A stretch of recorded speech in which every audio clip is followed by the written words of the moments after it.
It is 11:03, and so let's kick it off. Um, Hey everyone, I just wanted to welcome and thank you for joining us for today's webinar, The Pitfalls to Avoid When Migrating to Google Workspace. This session will be an interactive discussion with our expert, Rachel Stevens, who will discuss a high-level overview of how to successfully migrate your organization to Google Workspace and understand the benefits of being on Google Workspace and how it will successfully improve your organization.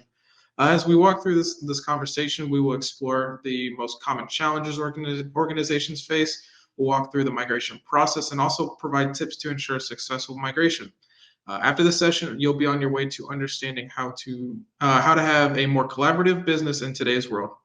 Just a heads up again, this meeting will be recorded and all registrants will receive a link to view it later this week. We ask you to do stay on mute because we do have a sizable audience for today's content. Just introductions. My name is Nicholas Sivko. I'm an SDR here at Worsta. Joining me today is Rachel Stevens. She's our Senior Change Management Specialist. Ooh, that was some good thunder. Thanks, Nick. I hope y'all didn't hear that too, but I'm excited for this topic. I'm looking forward to diving in with you guys. Me too. And just to mention, you can also connect with us on LinkedIn. Our colleagues will paste our profile links in the Meet chat. Thank you, Andrew.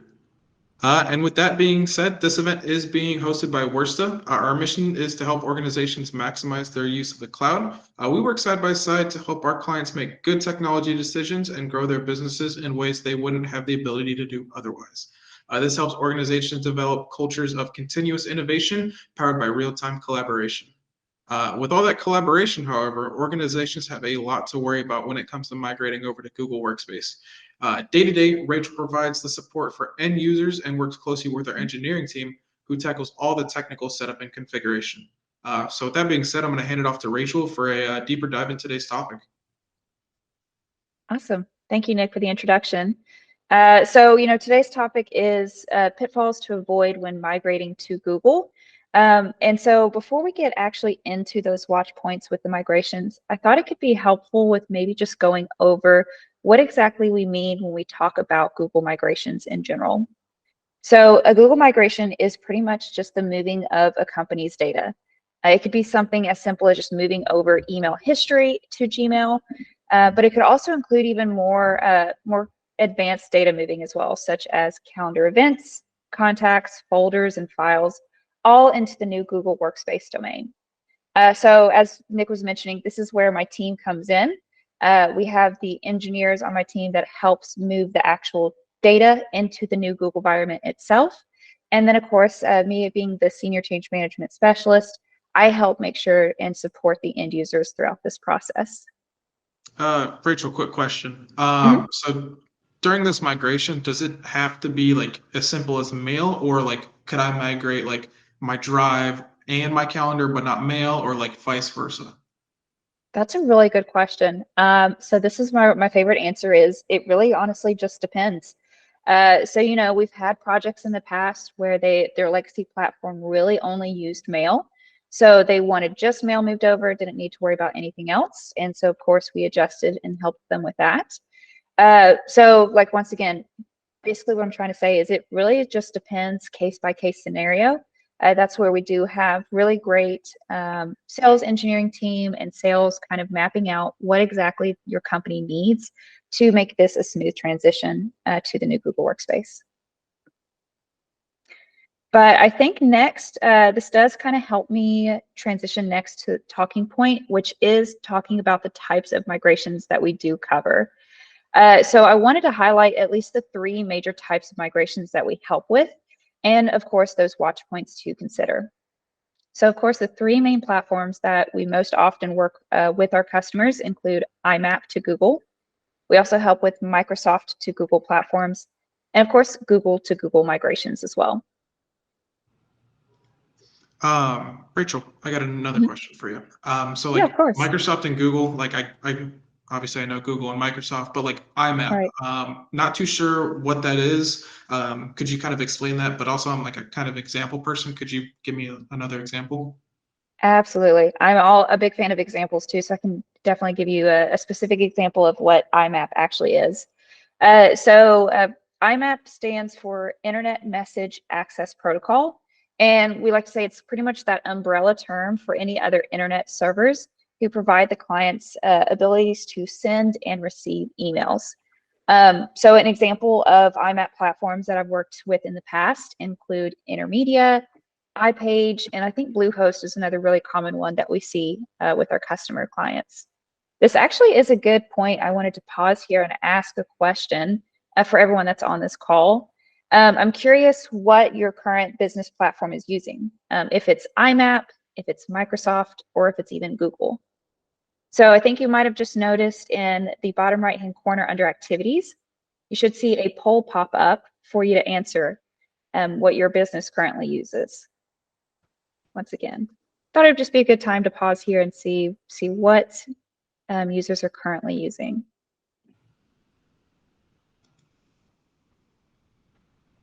Well, the fill up the poll, would like GoDaddy or I'm blanking on the other one. So would GoDaddy be counted as like IMAP as well? Well, GoDaddy is actually more of like a DNS server, so not necessarily like the messaging protocols, but that is a really good question. I think that's GoDaddy's slightly different than IMAP, but still kind of in the same field. Okay. I actually have a lot of Google to Google users, so that's really interesting to know. Got about 7 votes in. We'll see if anyone else is on here that's currently using Microsoft or an IMAP kind of platform. But looking like Google is taking the lead here. Okay. Hey, Dave, you got a question? No, I was just gonna say I'm using Microsoft. Okay, we got a Microsoft user over here.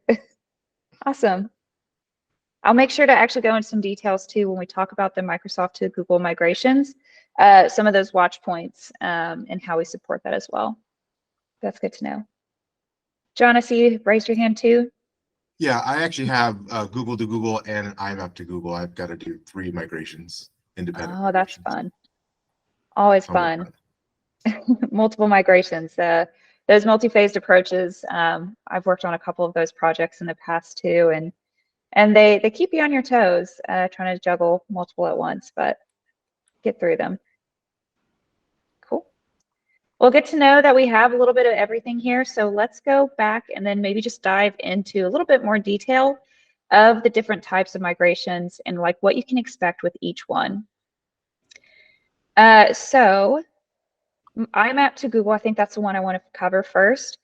This is pretty much focusing only on moving mail data into Google Workspace. Because as you know, IMAP is standing for that messaging server, so sending and receiving email in that data.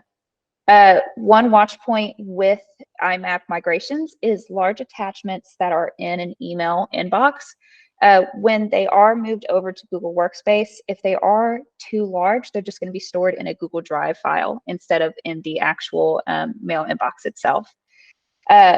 The watch point, though, that I think we see the most commonly brought up with IMAP migrations, though, is the fact that calendar and contacts do not necessarily migrate data into Google.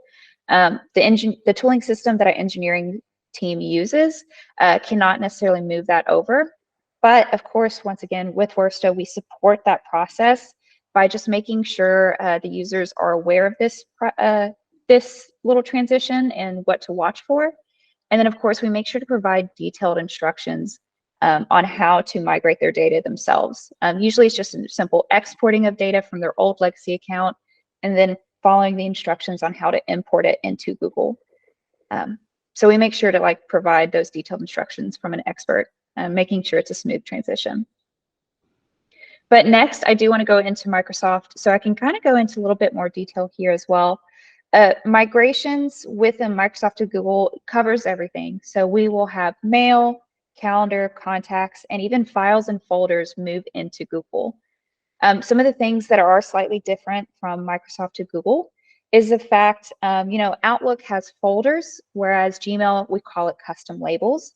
But honestly, the way that we migrate over, the folder structure remains the same to make sure that it is still a smooth transition for your end users. Another key watch point too with those Microsoft to Google, OneDrive and SharePoint sites are going to be migrated into Google Drive. OneDrive is equivalent to Google Drive's My Drive space, and then SharePoint sites, usually we kind of work on that in the shared drive space, have that moved over there. This is somewhere where our engineering team, once again, works closely with the IT individuals, just to make sure that we have everything mapped out and those settings are set up appropriately in the Google environment.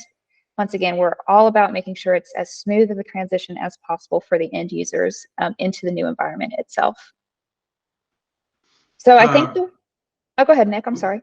Yeah, I just had a quick question with this Mhm. Microsoft to Google. I know it's a huge change. Whether that's, Absolutely. hey, it's my system and also an interface.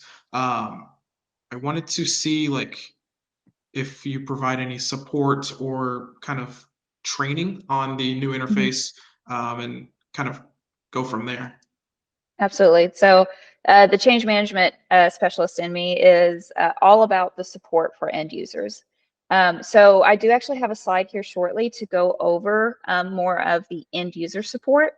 So I'll make sure to do a deeper dive in there. But short answer, Nick, yeah, we do provide extra resources. We provide training. We make sure, once again, that the users that are nervous about this transition, you're right, especially Microsoft to Google, it is a little bit of a bigger leap. We make sure that we provide all the support and resources that they need to have that positive attitude and to promote that end user adoption. Awesome. I appreciate that. Yeah, of course. Really good question. I love this. So before I get into Google to Google, I think the one watch point that, once again, we hear the most often being kind of like the pain point with the migrations of Microsoft to Google is the fact that trash and spam does not migrate over into the Google Workspace. I mean, it makes sense with the tooling that we use. Spam, we don't really want migrated into Google environment. And then Gmail's trash is slightly different than Outlook. So I know the most time it's a pain point is with Outlook users who use trash as like their archive folder. When it's moved over to Gmail, trash doesn't move over because Gmail's trash only stays in there for about 30 days before it's then permanently deleted. But once again, no worries. The way that we make sure that this is not too much of a hiccup when moving over to Google is we once again provide plenty of communication. We provide plenty of documentation to let the end user know, hey, if you have stuff in your trash stored here that you do want moved over to the Google environment, we show them how easy it is just to create a new folder called like an archive and store all of those emails there so that it moves over smoothly. But I think that is the last part I wanted to talk about Microsoft to Google. So let's move on then to Google migrations and cover what exactly you can expect with those and, of course, some of those watch points there. So surprisingly, out of the three that we have listed here, Google to Google is actually more complex migrations out of the three that we have discussed. So at least, when a Google to Google migration, pretty much everything in that old Google domain is going to migrate over pretty smoothly to the new Google domain. So email, calendar, contacts, and all of Drive data is going to migrate over pretty smoothly into the new domain. But the one major watch point, which is why our engineering team and the change management support team is really valuable here, is the fact whenever you do a Google to Google migration, all of those Drive links in the legacy account are going to break once they're moved over into the new Google account. Because basically it is like a copy. So what we do to, once again, make sure this is heavily communicated to the end users, that they're aware of these hyperlinks breaking, we make sure that end users know how to fix these. Usually it's just going into the documents and updating the links with the new hyperlinks. But sometimes we've had even customers that want to kind of map out, hey, these are the very heavily used documents that also point to other very important documents. We need to make sure we identify those so that we can go in on day one to update those hyperlinks there pretty quickly. We have both of those approaches. We're pretty flexible on what's going to be the best option there. But usually it is just going in whenever you catch an old broken link, updating it, and making that an easy, quick fix. Awesome. That was pretty great, Rachel. Thanks for diving into all the different migrations. Mhm. I'm full of questions today. I'm gonna I hit you love with it. another one. So let's say I'm a CEO of a company, and we're migrating, whether that be IMAP to Google, Microsoft, or Google to Google. Mhm. How long? I'm just gonna say on average does like a migration usually take? Mm. Nick, I think you're reading my mind, because this is exactly what I wanted to go over next is the projected timeline.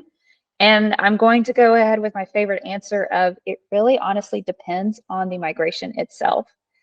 So we have a couple of different phases here outlined. Um, so first off, we have the planning phase. And then we do have after that the migration phase. Planning is usually 2 to 3 weeks. Migration, we have it projected about 3-ish weeks to go on. After the migration phase is next the global go live phase. And so we have it set to 2 weeks. This includes the actual going live in the new Google environment as well as support. And then, of course, the last little section that we have here is transition to support phase. Pretty short and straightforward. It's just kind of handing off to our account managers. But that is our projected timeline. Usually, like I said, with that in mind, it could be anywhere from about 6 to 8 weeks for this to occur. Before we get into like the details of what exactly each phase looks like on our end and how we support you through this, I do want to also mention once again, this timeline is flexible. So we do take into consideration any major impacts on the customer's end. Sometimes we have projects that have other major IT updates, security features that are being rolled out, or even something as simple as your legacy platform license is coming up on its renewal stage, and so you want to get out of it before then. We take all of these into consideration. This is what our sales team kind of talks you through, kind of discusses that, and make sure that we have that customized timeline to fit each specific project. So just a little overview of that projected timeline and how long these migrations can take. But let's go ahead and actually break down the different phases in a little bit more detail. So you can see here we have the planning stage, and this is where we'll actually need the most input from the customer. So the planning stage includes having our official meeting between the engineer, the change management team member, and of course the customer itself. We always like to do a brief overview of the migration plan and discuss those technical settings that we want configured in the new Google environment. I think other important pieces that we like to set up early in the planning phase is making sure that our engineers have access to not only the legacy domain environment, but as well as the Google Workspace account. That way the migration tooling that they're using can connect and they can start working on that.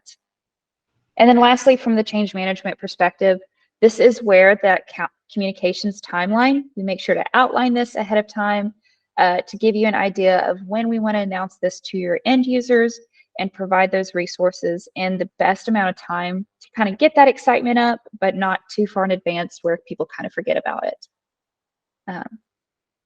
So the next phase is the migration of data itself.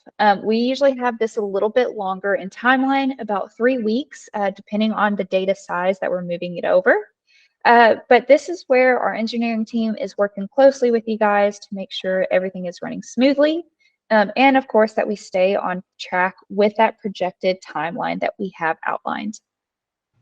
So this migration is at least running in the background.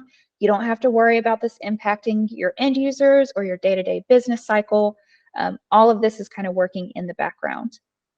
And I do want to also point out some of the extra support that we offered during this migration phase is the fact that our engineers will actually sit down with the customer, anyone else that might be considered IT team for that customer, to host Google admin training sessions. So we think it's valuable for end users that are new to this Google environment to just get a walkthrough of the Google admin console, exploring the features, how to kind of add users, add groups, creating distribution lists, and of course, hearing some best practice and recommendations from our engineering team and their expertise. So all of that to say, that's the migration phase. That's a bigger chunk of it, heavily reliant on more of the technical aspect. And of course, too, when we are nearing that global go live, this is when the change management team, we do focus more on scheduling out the training webinars, depending on what you signed up for. This is where we have those live training webinar sessions scheduled. So that does kind of lead us then into the last chunk of this phase, that global go live phase that I mentioned earlier. So this final phase is when we are ready to introduce the rest of your team and your organization to the Google Workspace platform and officially routing over your mail, whether it's from, mail is being routed to Microsoft, we're going to move it into Gmail and that new legacy environment. So as soon as mail is routed, usually we recommend like Friday night after business hours, so it doesn't impact anything. We'll have those mail routing kind of scheduled over, and it is an immediate change. So as soon as mail is routed to Google, any new emails are going to automatically be moved over to the Gmail environment. And then, of course, too, this is where the change management has a little bit more involvement, simply because if you have those live training webinars scheduled, this is where we host these sessions for end users to attend. We have specific topics that we cover, as well as making sure we have time dedicated to open Q&A, making sure that the end users are feeling heard, that they are ready for this transition, and can ask those questions to make sure that it is a smooth adoption of the new place. Okay, last thing I want to go on before we kind of move on from this slide is that transition to support label.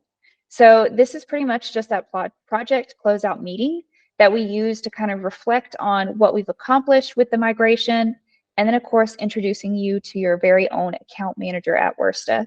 The account manager on our teams, they're going to be really helpful with answering any future questions that you may have about the new Google environment, any new updates, because Google is always looking for ways to improve their platform.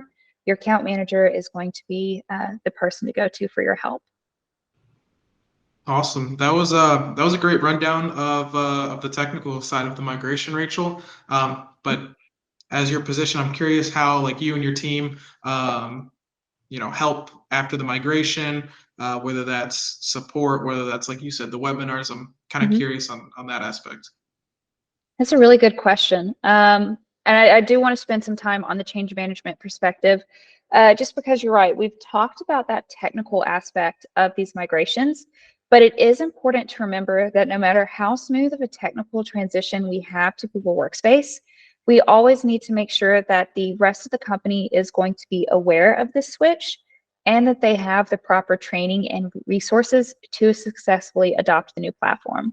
We want to make sure that end users have plenty of time to adjust and that it doesn't impact your day-to-day process. So as Nick mentioned, yes, this is where myself and the rest of the change management team come in and are here to help you with. I actually do have another slide about our change management approach that we use here at Worsta. And I thought it would be helpful just to show you kind of a breakdown of the different pillars that we focus on to ensure that proper end user adoption, to promote that transition, making it smooth as possible. So the first one we have is the empowerment pillar. This is how we're going to build support for the change. This is where we work with those key stakeholders and of course leaders from the organization, just because we want them to be the advocates for this change and making sure they're engaging with their staff on why the switch to Google is important and how it's going to be beneficial for everyone in the long run. This is going to make sure the employees are engaged and are excited about this switch. The next phase is the alignment pillar. So this is the making sure we all have the right understanding of what the organization's process is, understanding the impacts it has there, as well as understanding the different departments and people within and what's going to be the most important to focus on when it comes to training. So this is how we assess the impacts of driving this transformation to Google and promoting that growth and making sure people are excited about this transition. The next pillar is awareness. So pretty straightforward. We want to make sure end users are plenty aware of the switch to Google ahead of time. These can be clear communications and promoting that conversation within. once again, we want to make sure that everyone has a positive attitude towards this switch. So transparency is highly valued with end users, and so that's where we come in with those communication templates and best practice recommendations on how to continue announcing this to your end users. All right. The last two that I think is important just to cover with you guys is really quickly the enablement stage. So this is where I briefly touched on the training webinars that we host and, of course, extra resources that we offer. This is how we make sure that we promote the end users to understand Google, make sure that they have those successful skills being developed using the new Google Workspace tools and platforms, and just making sure that they're overall satisfied with the switch to Google and feel like they have learned enough to be able to work efficiently in the new workspace. And then finally, we do have measurement. That's the best way to understand how successful this migration was. Did we understand those targeted outcomes from the switch to Google? And then making sure if there's any other remaining specific actions that we need to take just to make sure that those overarching goals of transitioning to Google, promoting that end user adoption have been met. So those are pretty much the pillars for change management and how we continue supporting end users throughout this adoption. And of course, like I said, we want to make sure that with the change management team, we're avoiding any major disruption in the day-to-day business by getting users acclimated as quickly as possible to the new environment. That's pretty awesome. Thanks for all that detail on how you and your team at Workstick can help. And honestly, it makes me happy that you just don't just dump them into the new environment. I am kind of curious though, if you could kind of walk me through like a recent project or client that you supported and like what improved in their environment, whether that's support, migration side. I'd like to hear it from you. Okay, that's a really good question. I have a couple of case studies in mind. I'm looking at our time.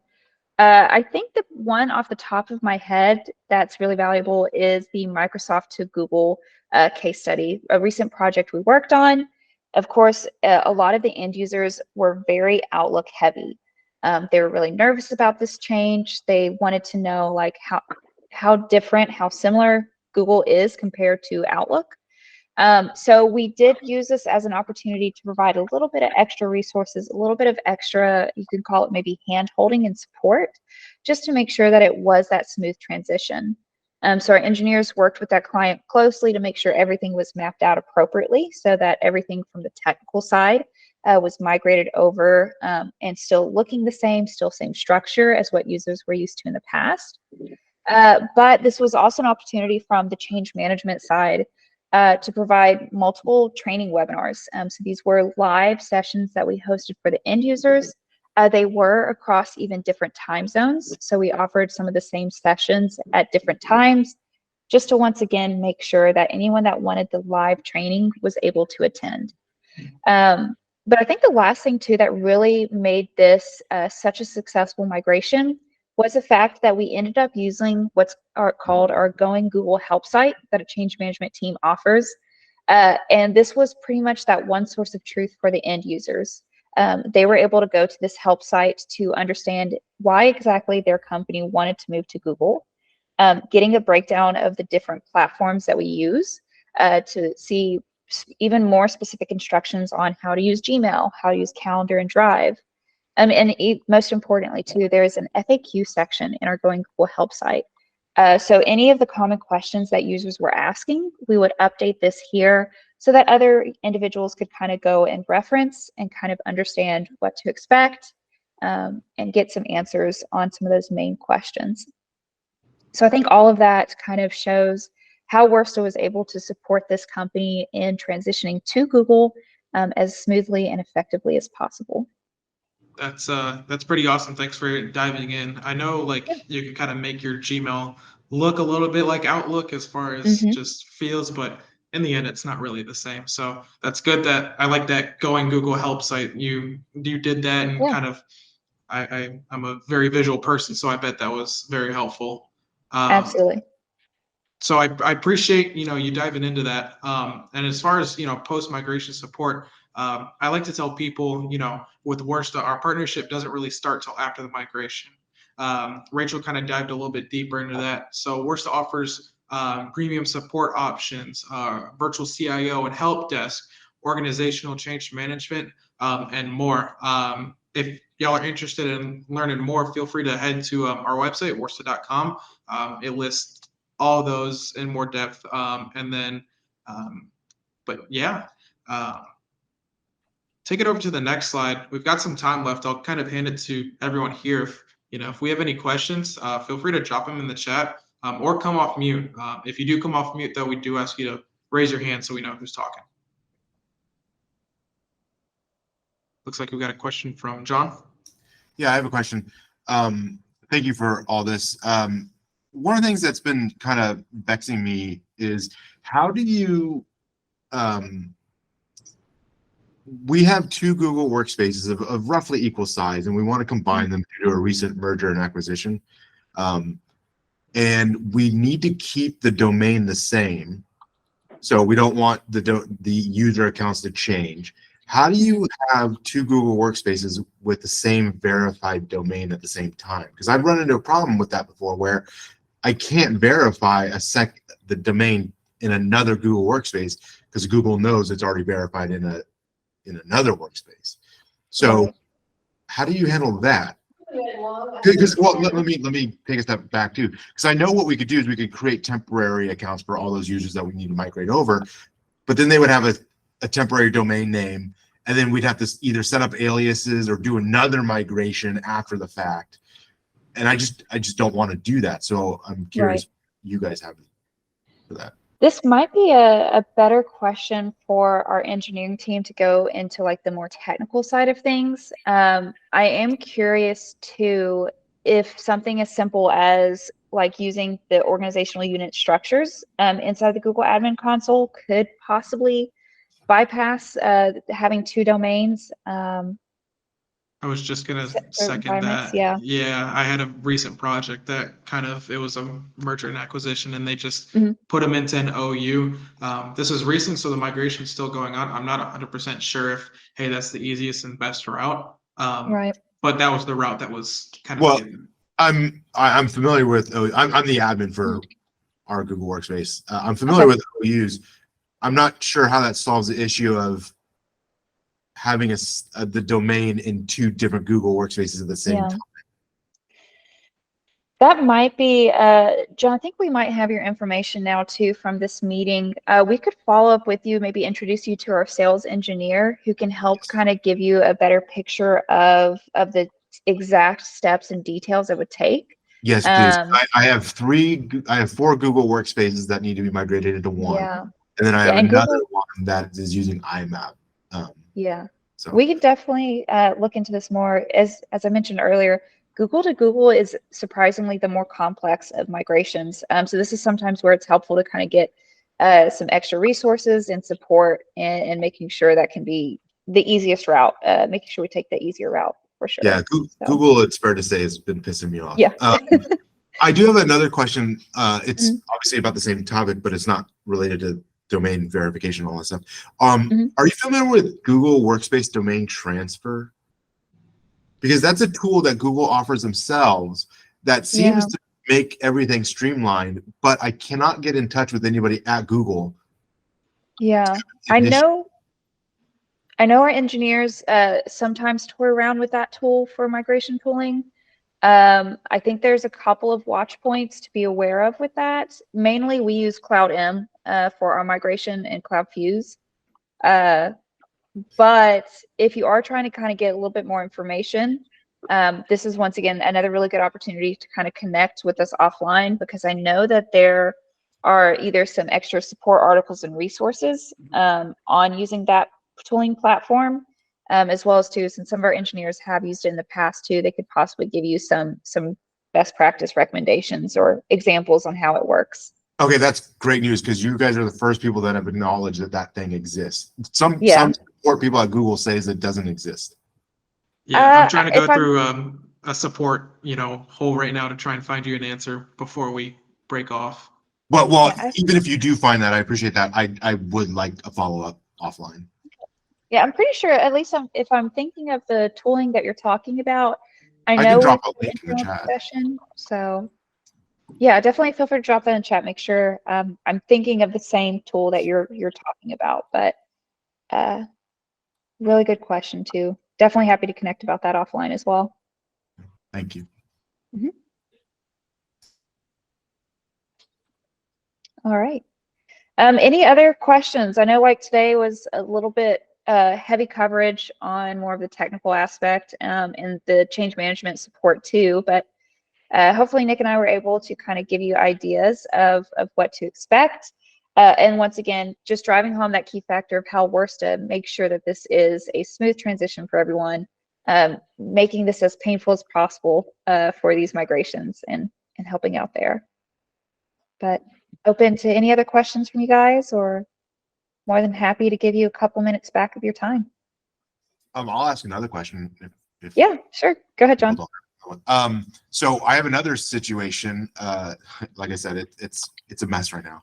A company that we merged or we acquired, specifically from the UK, they were on, I'm not even sure how to describe it, but they were on an IMAP system, but they allowed their employees, there's only about 10 of them, so it's not a huge one. It's not a lot of people, but they allowed their employees to use either Thunderbird or Outlook. They basically let their employees use whatever they wanted. And what we did, we wanted them on our Google Workspace account as soon as possible so that they could start sharing drives. So what we did is we created user accounts for them, but we disabled their Gmail access. So currently right now, those roughly 10 people, they are in our Google Workspace with user accounts, but they're still using their old, I think it was Rackspace. Yeah, it was Rackspace for email. And so what we need to do for them, this is separate from our other Google Workspace migrations. What we need to do for them is we just need to migrate over their email and then enable their Gmail to do that. But then we also need to change their MX records because they're not on Google Workspace, so their MX records won't match Google's anyway, you know, obviously. So in that case, how would you go about doing it? Oh, the other thing I should want to say is I know I could do it with data migration service myself by getting users' passwords and doing that, but I heavily don't want to encourage my non-tech savvy people to willingly share passwords with people, especially someone that they barely know, as in me. So what would be the solution there without just saying, hey, give me your password so I can do this? That's another really good question. Because I know that's what our engineers do. For these IMAP migrations, we usually do have to require passwords to be able to log in and start the connecting of that tool from, you know, Rackspace, Intermedia, whoever we're using for IMAP, and moving it to Google. Well, to be honest, I'm not sure there is a solution because I don't think I was there just is. gonna say I don't. Yeah, I think keep that's the coming only up one. with that. I'm like, I have to know the password. It could be just maybe being more transparent, like, hey, we need the passwords. We could do, I know, okay, I'm just thinking of this off the top of my head. Sorry for walking through that a little bit slowly, but we did have a past client that was really nervous about sharing their passwords because they admitted that a lot of their users use that one password for many other platforms. So they actually would use that opportunity to say, hey, we're going to reset everyone's password. Don't change it for, you know, the next couple of weeks. But then once you get into the new Google environment, you can go ahead and use your old password again. So you're still requiring passwords, but you do at least a reset. So it's not, you know, worst of 1, 2, 3 that they use for 5 other platforms. It's just some random number. Yeah, fair. I was kind of coming to the same conclusion, and like I said, it's only a handful of people, so I think you know that's a little bit easier to manage. And then obviously once they're in Google Workspace, I can just force them to change their password. So exactly. Can you have that set up automatically so the first time they sign in, they automatically have to change it? All right, thank you. Yeah, really good questions. I do see a question in the chat too. What happens to shared file permissions when migrating from OneDrive to Google Drive? So depending on how we map this out, it should be able to just migrate and keep those permissions the same. This is once again, though, like I said, where our engineering team does sit down during our weekly syncs that we have when we're getting ready for this migration. to make sure that these permissions are set up, whether it's just automatically with the migration tooling itself, or kind of walking through from the admin console how to kind of enable those sharing permissions at the group level, at the OU level, make sure it's set up early on. But you should be able to pretty much, like I said, shared file permissions from OneDrive to Google Drive. Should be an easy transition, but we have some other back pocket watch points and tips and tricks just to make sure everything's set up properly before everyone gets in there. But really good questions about sharing permissions. Cool. It looks like we're almost at time. I know we have about 2 minutes left, but is there any other overarching questions? I know, Nick, I think you had a couple of like last points about just how we'll reach out. Just kind of want to leave it open to you for any last few points before we call it a day. Yeah, I didn't really have too much either. I wanted to thank everyone for joining us today. I hope y'all have a great rest of your day. And like Rachel said, we'll be in touch afterwards, share you this recording, and also with any other questions that, I always think of a question 30 minutes after the call. Feel free to pop those out to us. And yeah, have a great rest of your day, everyone. Thanks for joining.